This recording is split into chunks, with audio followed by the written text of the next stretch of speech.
এক নম্বর প্রশ্ন হচ্ছে, ইসলামের প্রাথমিক যুগে পৃথিবীতে কয়টি পরাশক্তি ছিল এবং কি কি? উত্তর, ইসলামের প্রাথমিক যুগে পৃথিবীতে 2টি পরাশক্তি ছিল। এক নম্বর হচ্ছে রোমান, 2 নম্বর হচ্ছে পারস্য। 2 নম্বর প্রশ্ন হচ্ছে, পারস্য সম্রাটকে কে কখন সর্বপ্রথম পরাজিত করেন? উত্তর, খ্রিস্টপূর্ব 326 সালে সেকেন্দার মাকদুনি পারস্য সম্রাট প্রথম দারাকে পরাজিত করে পারস্য শক্তিতে সম্পূর্ণরূপে নস্যাৎ করেন। 3 নম্বর প্রশ্ন হচ্ছে, কে পারস্য সাম্রাজ্যের গৌরব ফিরিয়ে আনেন?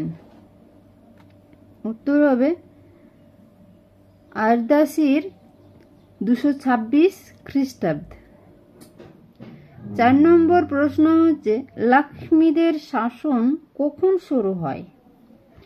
উত্তর হবে 268 খ্রিস্টাব্দে জাজিমা মৃত্যুবরণ করলে আমর বিন আদি বিন নাসর লক্ষ্মী হীরার শাসনভার গ্রহণ করেন। 5 নম্বর প্রশ্ন হচ্ছে, লক্ষ্মীদের শাসন হীরার উপর কতদিন চলতে থাকে?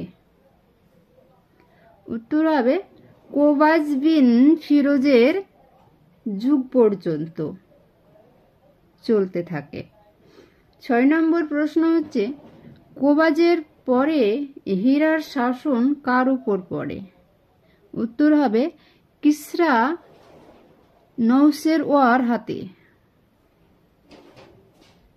7 নম্বর প্রশ্ন হচ্ছে, জিকারের যুদ্ধ কখন সংগঠিত হয়?